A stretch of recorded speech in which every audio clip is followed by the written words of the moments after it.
As always, if you're not following Think Fiveable, do it. Definitely Twitter and Instagram. YouTube is, we're building. So if you're a YouTuber, we're going to be probably getting some more content there. So today we're going to talk about commentary and sophistication in specific.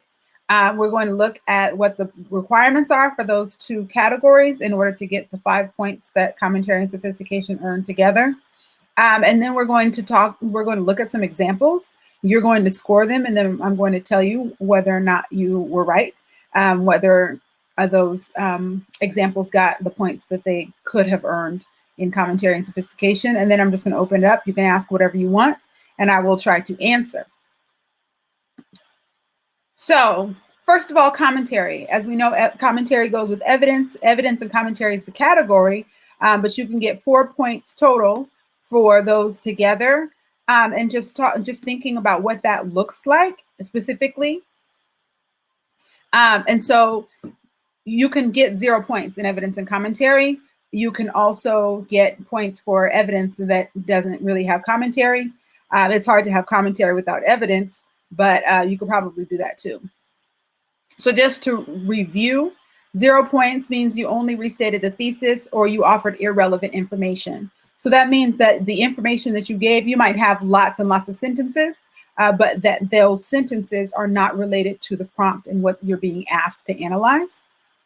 For 1 point, you would summarize the evidence but not explain. So that would be your evidence without commentary. You would summarize your evidence, just kind of rewrite the story without explaining how it supports the argument that you've made.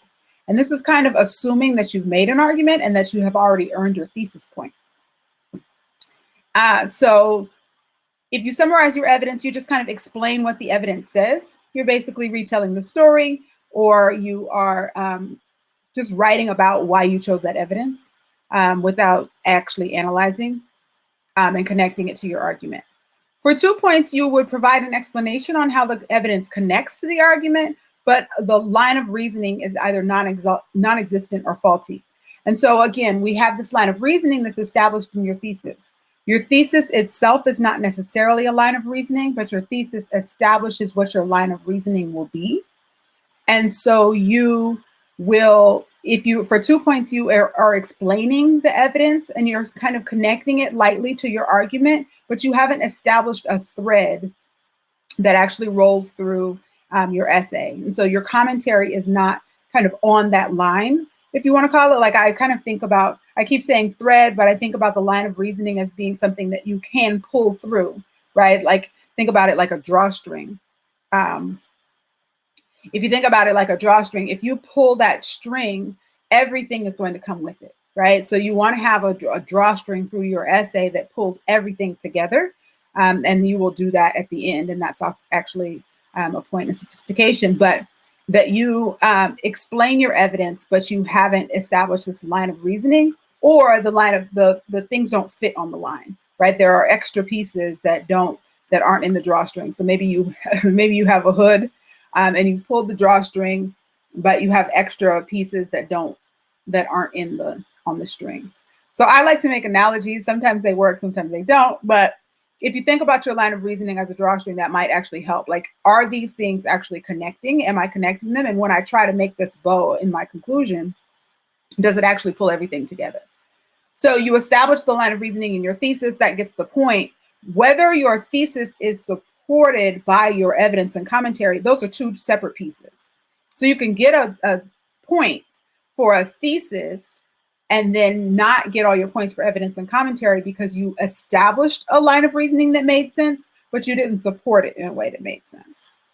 So, so if you're in the explanation area, you're at 2 points, which is not, great, right? It means that you have some explanation of your evidence, but again, you're doing a little bit more than summarizing. You're not really analyzing, you're just explaining. You didn't get past even interpretation.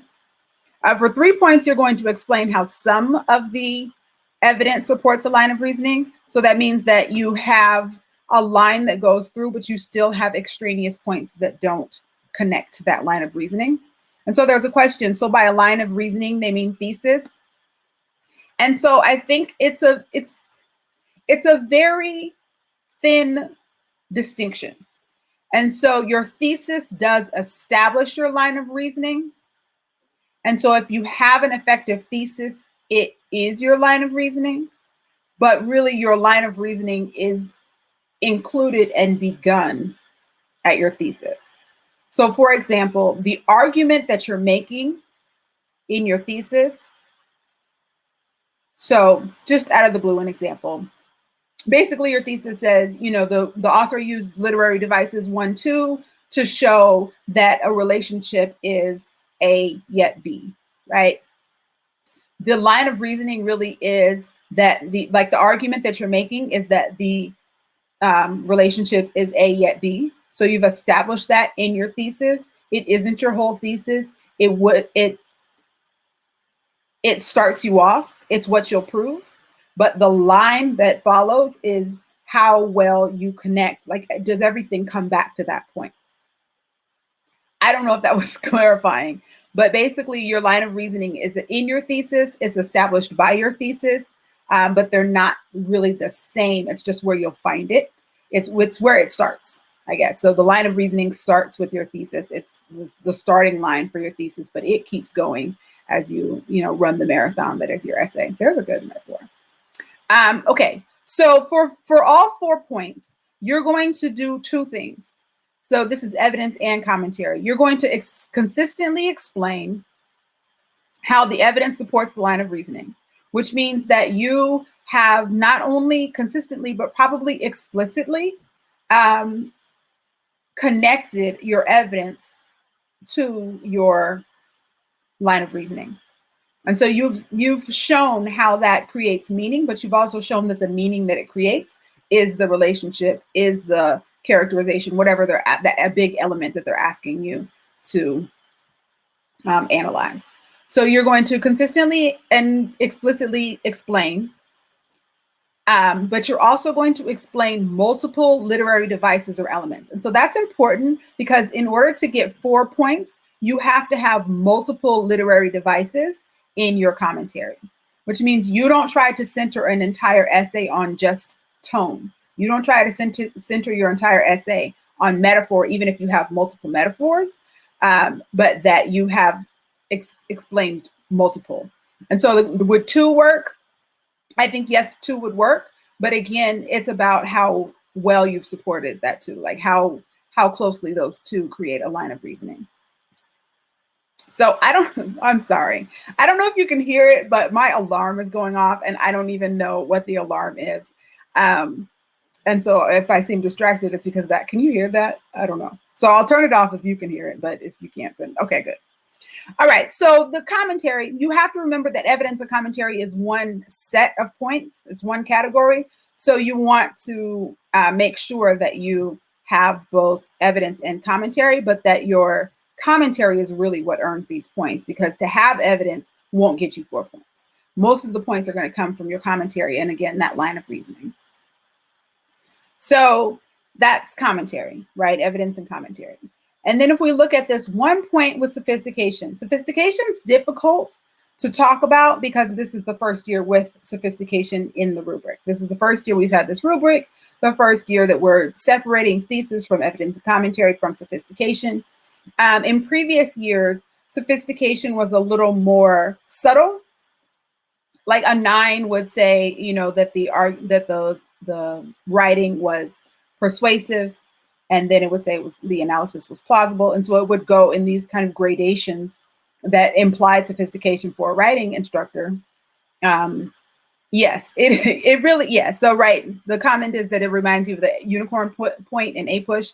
It is kind of like that. And it's hard to talk about it except for what they've given us. So I just want to kind of put it out there for you so that you're thinking about it, but also remember that a cookie cutter essay that covers all the bases, that has a line of reasoning, that has significant evidence, that connects to the line of reasoning, that has full-bodied paragraphs that are on argument and support your argument, that even if you are not a sophisticated writer, you can still earn all of your evidence and commentary points, all of your thesis points.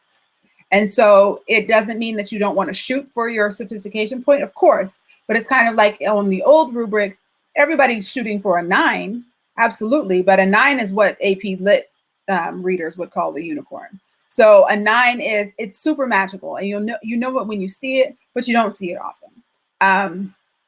So thinking of this sophistication point as that, that it is just, glitter and fantasy and the end of the Little Mermaid, falling in love. Like, it's just all beautiful, things at once. But that it is kind of ephemeral. It's kind of nebulous. Like, it's really hard to say what that is. So we can only talk about kind of what the words are in the rubric.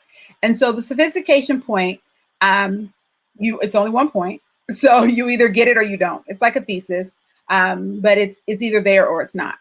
But the way that you can approach sophistication is thinking that, and this is from the prose analysis, because that's what we're talking about this year.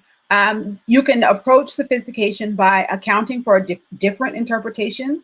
And so if you think about that as kind of incorporating a counter argument a little bit, to acknowledge that somebody else could read this differently, but that you are making an argument that you're making. And so, so somebody might be really respectful of the Joker.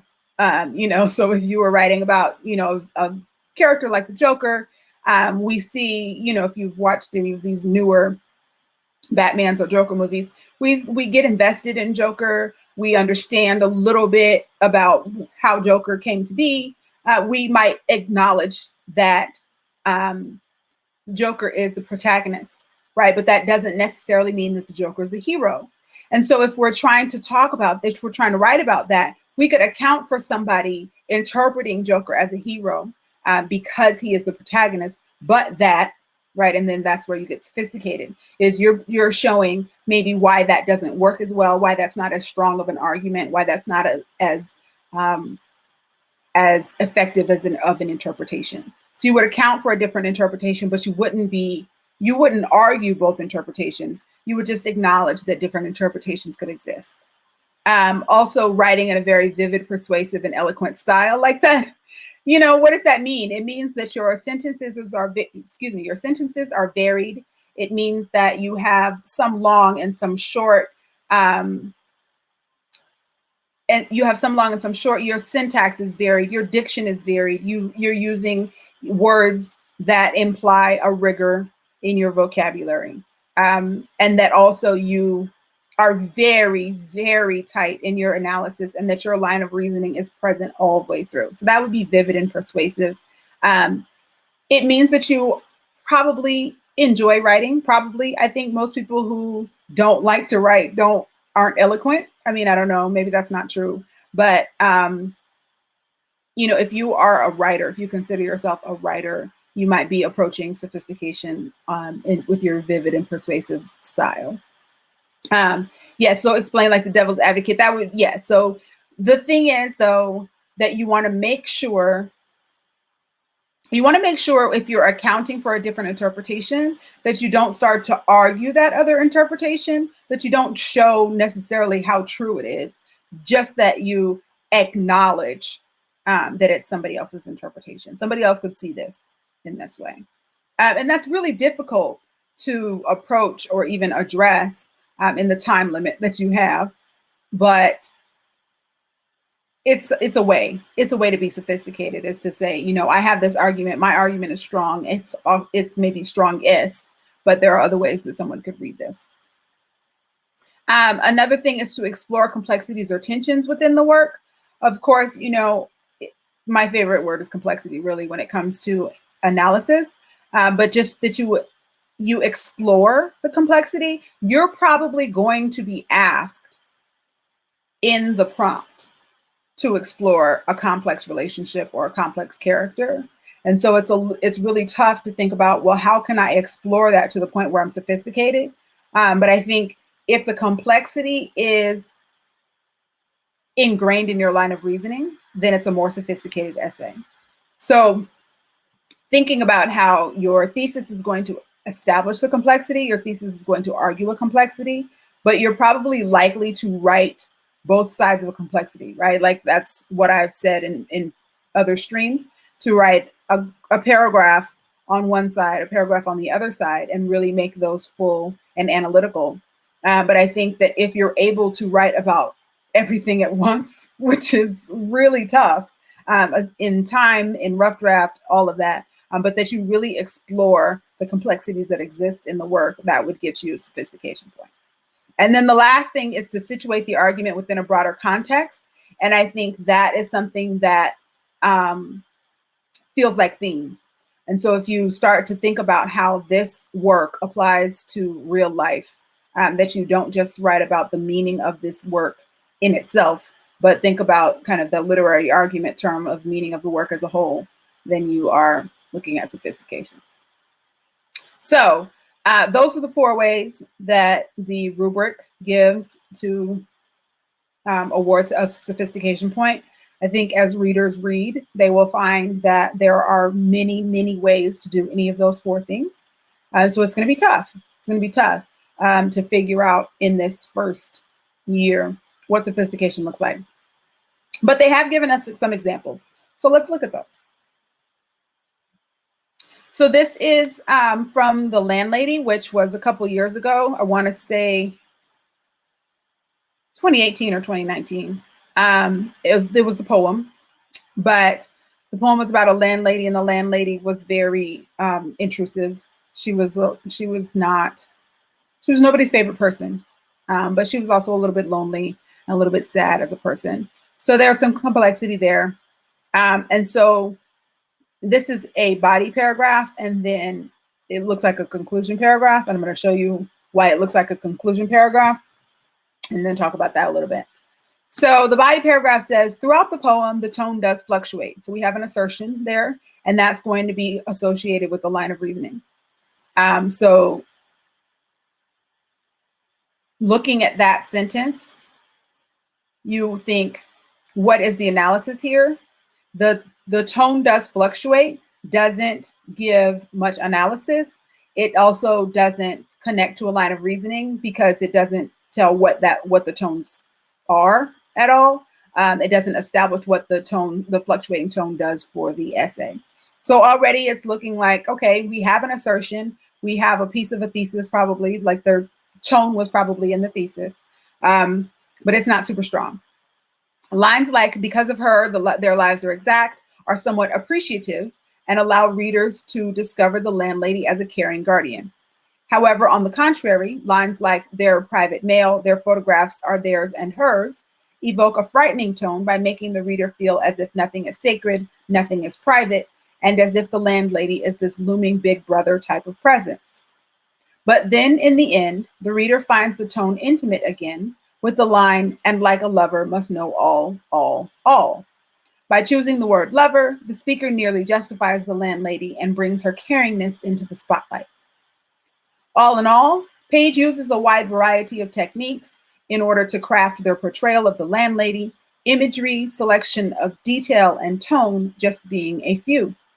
Yet regardless, it does stand true that the speaker depicts the landlady as someone who shares a sort of ominous intimacy with those who inhabit her rooms, evoking not only fright, but also trust. So, based on the requirements for commentary, evidence and commentary, knowing that to get 4 points,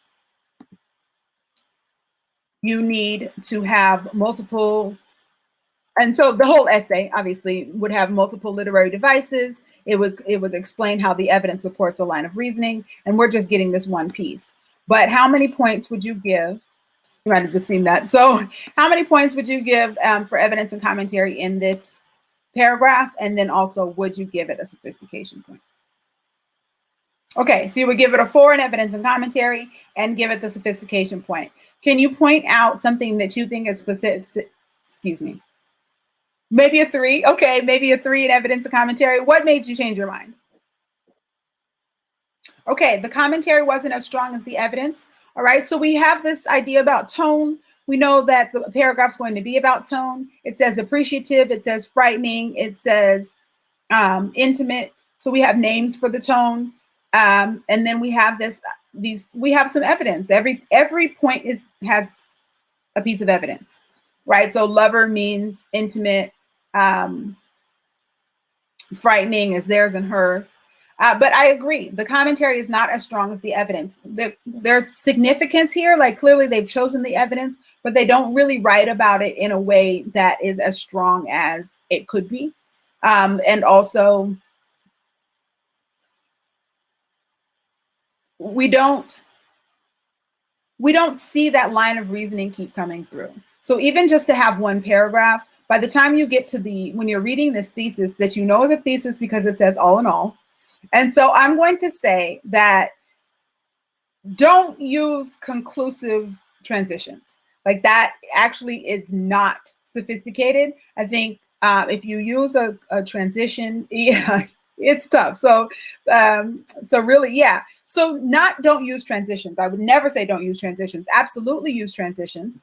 And actually, there's a decent use of transitions in the body paragraph. Because you want to remember that transitions don't only come at the beginning and even just the end of a paragraph. And so there are some connectors in the body paragraph, however, on the contrary, but then in the end. But all in all, announces a conclusion in a way that you don't really need to. It's kind of like we talk about attention getters, like you don't really need a hook because we're going to read it. You've already got our attention by turning in an essay. And so I think some of the things that are finishing touches, on an essay that takes a longer time, you don't want to spend your time on.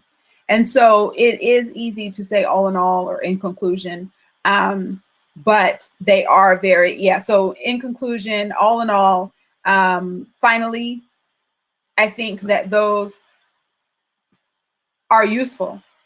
They're just not sophisticated. So one suggestion that I have that is slightly more sophisticated, slightly, and also does help you get to that sophistication of putting the passage in a broader context is ultimately.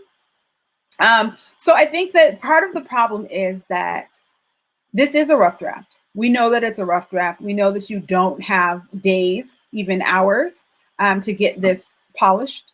And so I think that ultimately is just half a step up, but ultimately implies that you're, instead of coming in for the conclusion, that you're going out, if that makes sense. So instead of zooming in on what you've already said, you're going to take it to a broader context. So I'm going to show you another example. Ultimately is better than in conclusion. So I guess ultimately is good was the question. Ultimately is better than in conclusion because it implies that you are going, it's like, okay, it implies that you're going in a specific direction. So it's kind of like how throughout the poem is a stronger transition to next. I mean, stronger transition than next, right? So there are kind of levels of transitions. I would say that ultimately, is it better to not have a transition in the end? I don't think so. I think that just that's kind of a way to make sorry, I'm having all these ideas at once.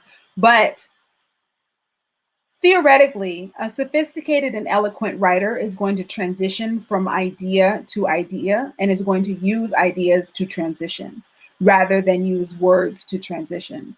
So I think that ultimately is a little bit better, just like throughout the poem implies, I know where this paragraph is going, as opposed to next implies, I've talked about this and now I'm going to talk about that. And now I'm going to talk about that. Right. So it again, line of reasoning, it shows that you know how the pieces fit together. And so ultimately, instead of saying, okay, I'm going to end now, says, I have another point about how significant this work is in a broader way. So I hope that makes sense. It's just that there are kind of levels of transition, and that's throughout the poem. Ultimately, don't imply, I finished that and now I'm going to start this. I finished that and now I'm going to start this. They imply this is one big piece that I'm creating and that I know how they all connect together. So you were right. The commentary score was 3 out of 4 points. And so the scorer said that it offered specific evidence. That's what you said. Illustrates the literary elements and connects evidence to a line of reasoning, but the commentary is uneven and limited. It wasn't a super long paragraph, and made even shorter by the fact that the writer talked about 3 different tones, but didn't build out commentary on any of them, or all of them rather. And then they didn't get a sophistication point. It says that there's a recognition of the landlady's complexity. It didn't really dive deep into the landlady's complexity, and didn't demonstrate any sophistication of thought or develop a complex literary argument. So no sophistication point there, which goes to show kind of how you can have strong writing that's not sophisticated. And so, but these things kind of go together. It's really strange. I mean, it's really difficult to separate them, because having a full-bodied commentary is going to be the work of a sophisticated writer. So it's going to be difficult to have a really strong paragraph that doesn't get you a sophistication point. So the weaknesses in that paragraph were also weaknesses in the writing. So it all works together. It's really difficult. So yeah, so there's the shocker. Yeah, there's the twist that did not get a sophistication point.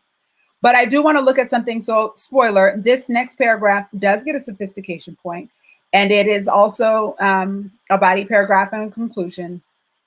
And so we can see what the kind of, where that line is, where that distinction is between sophisticated and not sophisticated. So when portraying the landlady, Page employs a very ominous tone, helping to emphasize the potentially dangerous nature of a woman who knows so much.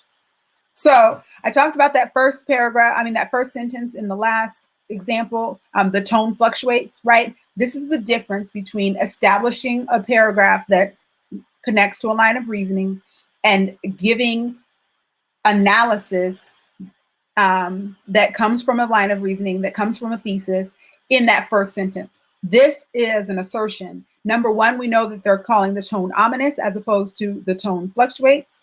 And then also shows this is what I'm about to tell you in this paragraph. This woman is potentially dangerous, and they don't wait to show that, because that's not all that they have. So I think that one thing that happens is when you are not really, if you're not very, very sure of what you're going to say, then you don't say a lot in that kind of topic sentence / assertion. But if you're very clear about what you think about the person or the relationship or whatever it is you're analyzing, then you can say it, right? So you can establish this is a tone that emphasizes the dangerous nature.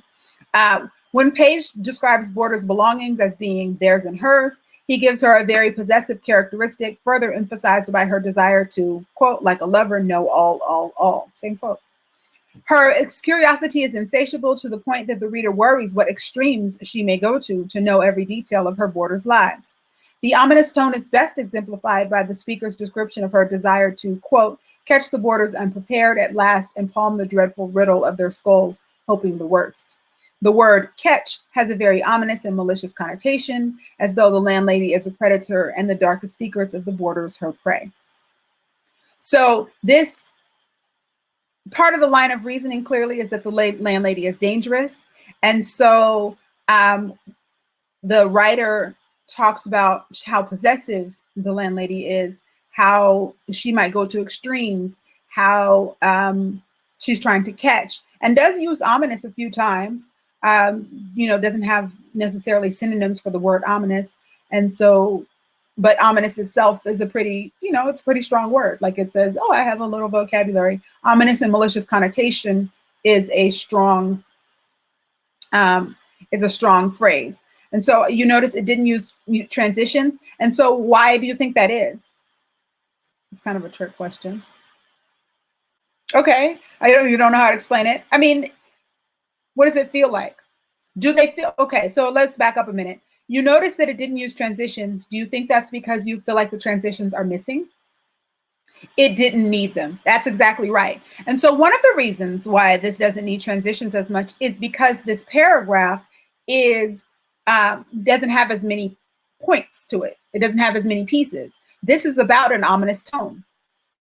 And so there are fewer transitions needed within the paragraph, because you're all talking about ominous tone, and this is another place where there's an ominous tone, and there's another place where there's an ominous tone. It would be not only not very sophisticated, but also repetitive to say the ominous tone is here, the ominous tone is here. But also there are sub pieces, there are subtopics, right, to this ominous tone. And so the ominous tone is the umbrella under which possessive falls. Her insatiable curiosity is part of the ominous tone. And then her malicious like thoughts, right? Her need to catch them. Those are all pieces of the ominous tone. And so it builds the analysis. So good catch that it doesn't need transitions in the same way, because these things already go together. And so they just feel like ABC in this point that's being made. So that's a really interesting point, right? I guess the highest level, so I said there are levels of transitions. I think the highest level is to not have them, to not need them, because your essay is that well organized, which is fantastic in 45 minutes, right? Like most teachers don't write excellent essays in 45 minutes. Like it's just not what we do. So then the conclusion.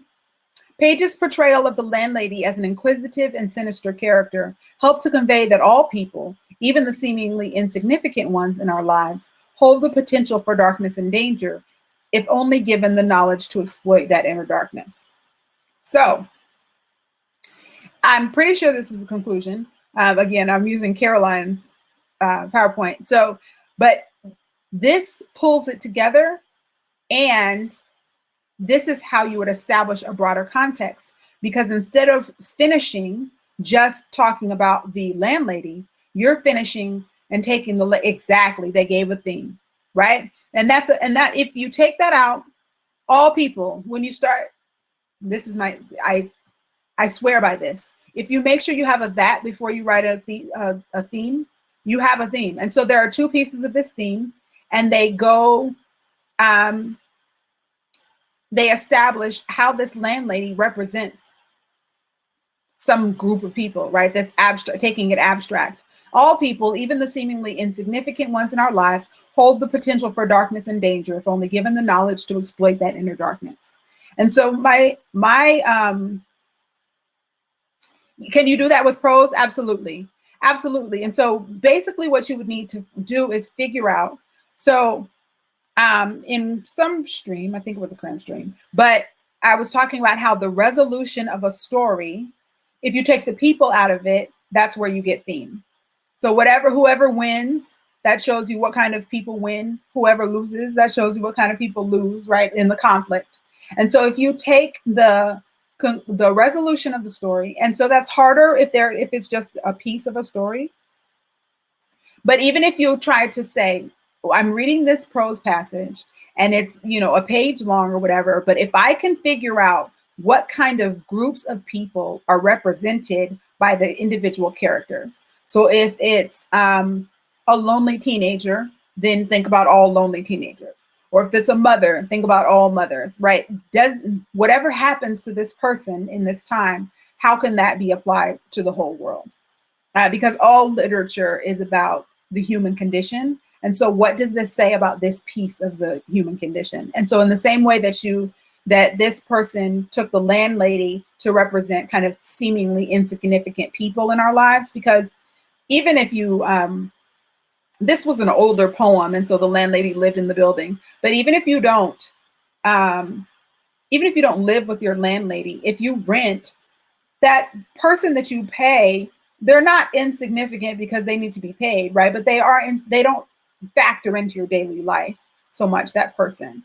And so everybody walks by this landlady in this poem, and so she seems insignificant, but she actually knows a whole lot because she was watching everybody walk in and out. And so so she said, I call all the good essays she, but this writer is using the landlady to represent seemingly insignificant people in our lives. And so what can they do? What do we learn from this person, this representative? So if you think of characters as representatives for real groups of people, and then think about how that applies to like kind of everybody's life, then you can have a theme. And that can come after the word ultimately, if you want it to.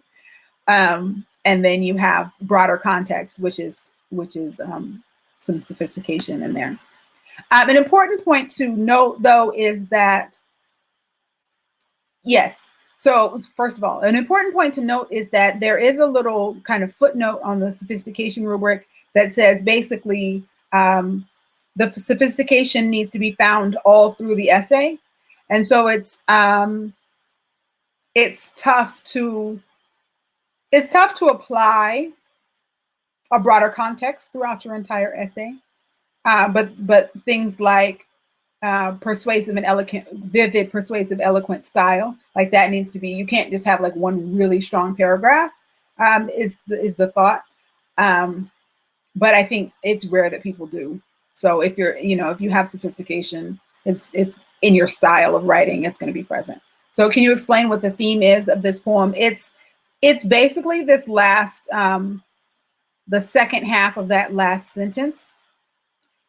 If I had to say theme, it would be all people, even the seemingly insignificant ones in our lives, hold the potential for darkness and anger, if only given the knowledge to exploit that inner darkness. And so that would be theme. So theme is just kind of the message that we get from, yeah, it is really deep. I mean, this is a 6 out of 6, this essay. So we know that it's going to be great. We know that the person is going to be particularly analytical and insightful. And I think that really, now that I think about it, now that I put it in words, that is the ticket, is that you are not only analytical, you're also insightful. And so that's kind of what pushes you into sophistication, because in order to get evidence and commentary, in order to get a thesis point, those 5 are analytical points. Like they show that you know how to analyze, that you have seen, that you have figured out what the prose passage means in itself. But to be insightful is to take it to the next level and be able to apply the broader context. And that's what pushes you into sophistication. So it's just you and me. But do you have any questions that kind of weren't addressed about commentary, about sophistication, or about anything?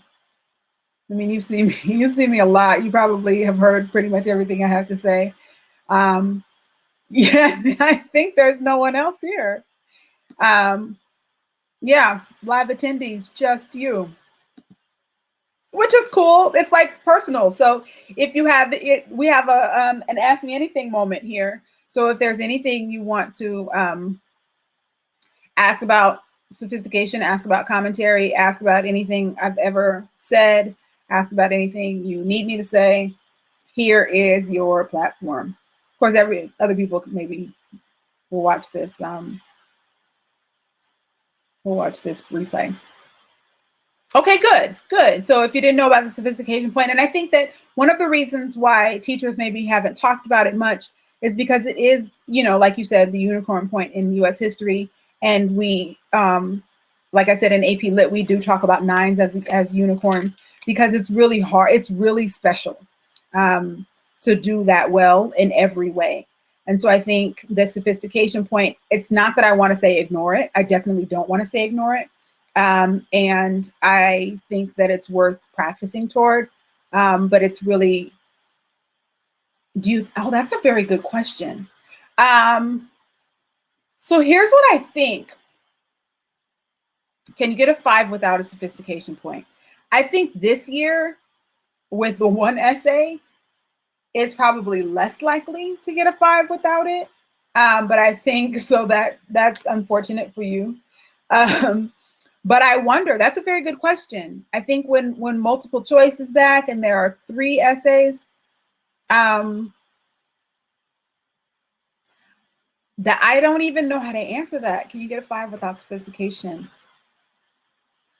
Maybe not. Because I'm thinking, if you had a full exam and you got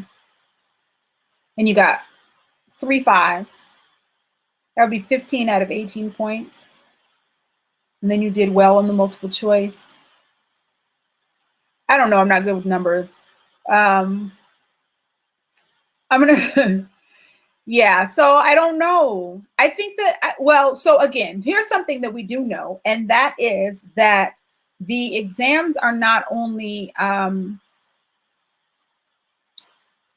they are, I hope I'm using the right words. I'm not a numbers person at all, but they're curbed and scaled.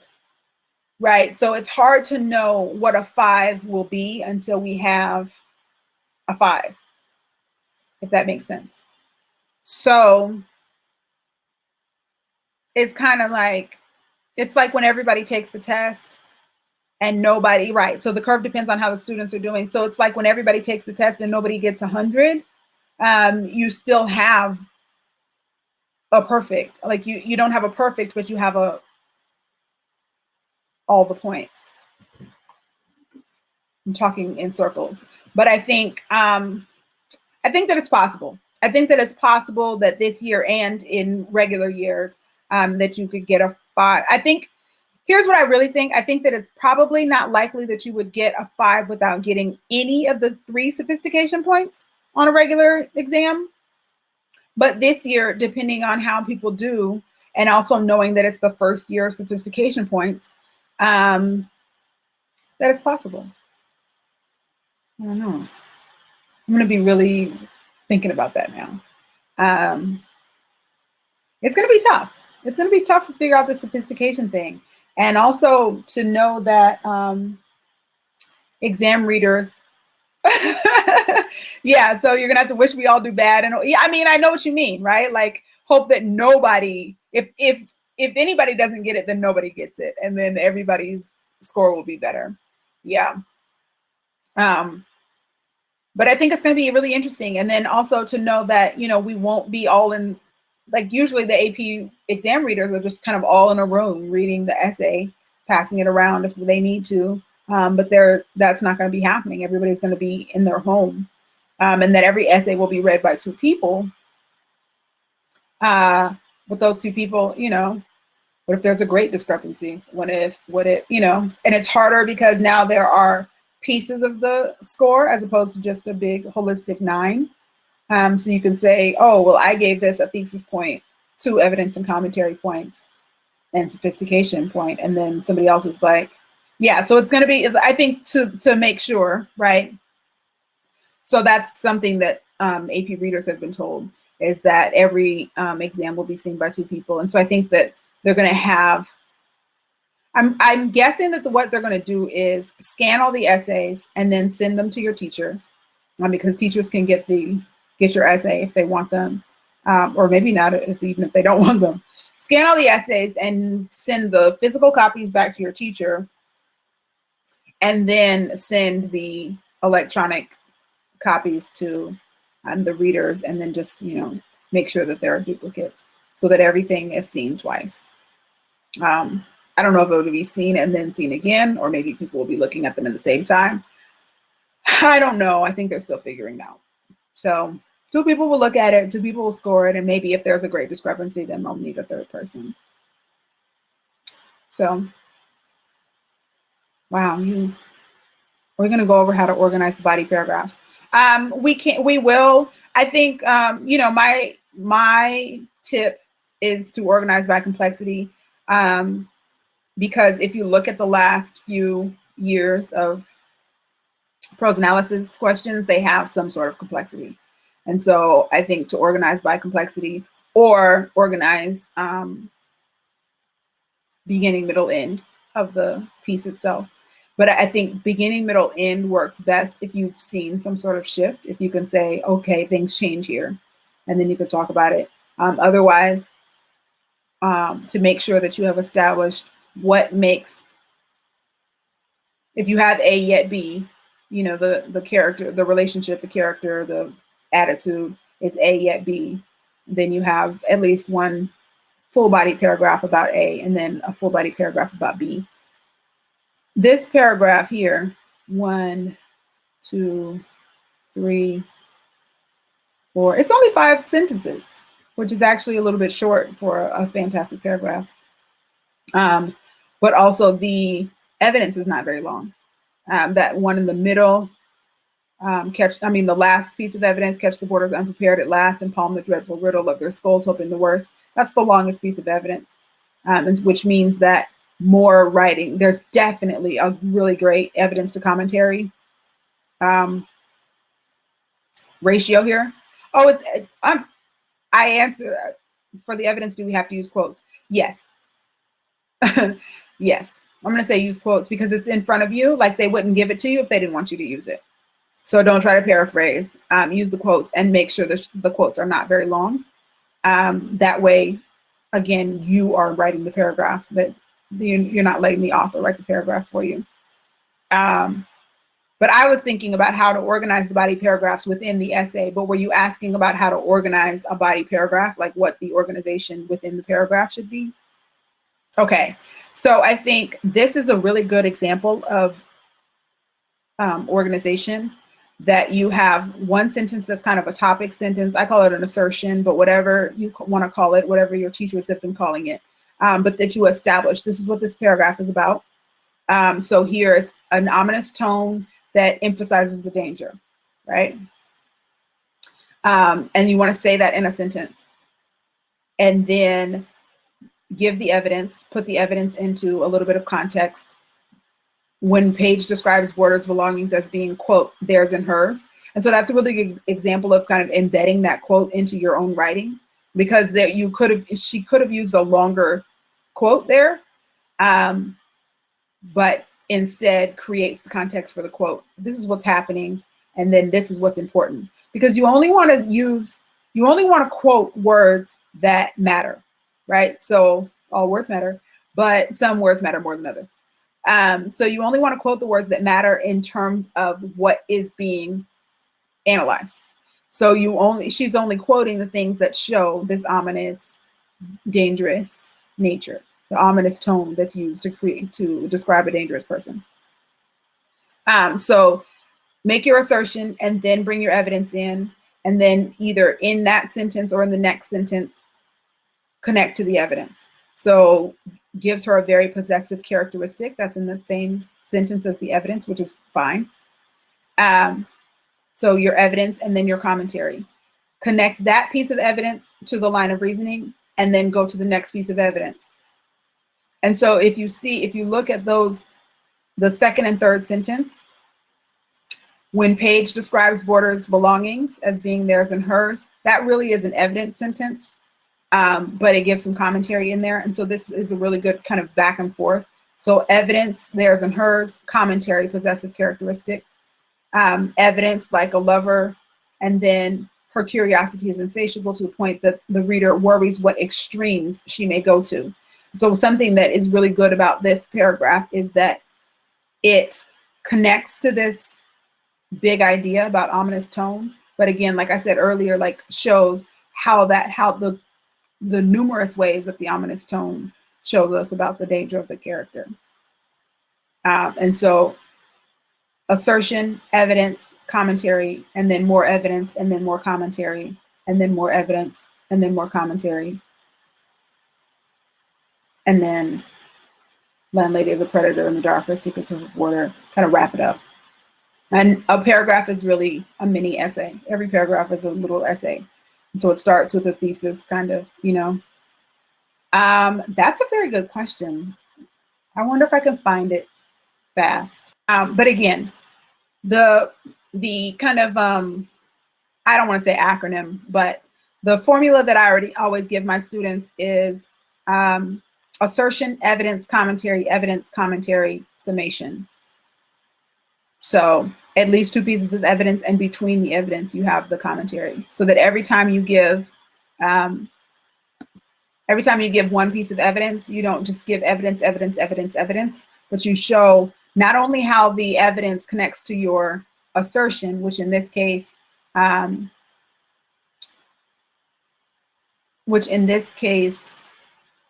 is the ominous tone. So how it connects to that device that you have given for the paragraph or idea that you've given for the paragraph, but also how it connects to the greater meaning. Let's see. Oh no, here's the thesis. Page portrays the landlady as a curious and inquisitive presence who may just have dark motives, using the elements of imagery and tone to convey her complexity. So if you put that in kind of a thesis cookie cutter format, it would be Page uses the elements of imagery and tone to convey the landlady, or to portray the landlady as curious and inquisitive presence who may just have dark motives. So we have the complexity because they're curious, and the landlady is curious and inquisitive, but also has dark motives. And then, yes, so the imagery and tone show that she is inquisitive and with dark motives. So yeah, so they had the classic thesis flip. So gave the complexity and then the devices. So good job, that person. Way to be sophisticated. And so it also goes to show how, you know, it's kind of like the transition thing, like little things make it more sophisticated, more kind of eloquent, I guess. But really just think about trying to make your writing and your paragraphs as smooth as possible, so that nothing feels sudden. And I think that's another thing about in conclusion as a transition, is that it makes the essay feel broken up into pieces, as opposed, not broken like it doesn't work, but broken up into pieces as opposed to smaller pieces of a big whole. All right, it's 7:57. I can't believe that we spent an hour and just you and me hanging out about sophistication. But hopefully somebody else gets some replay out of this, and that it's useful, and that your questions are useful, and we can keep talking about sophistication. Thank you so much. Thank you for coming. Thank you for being my loyal attendee. I can always count on you if no one else. And thank you so much. Oh, so yeah, that is commentary and sophistication. And see you next time.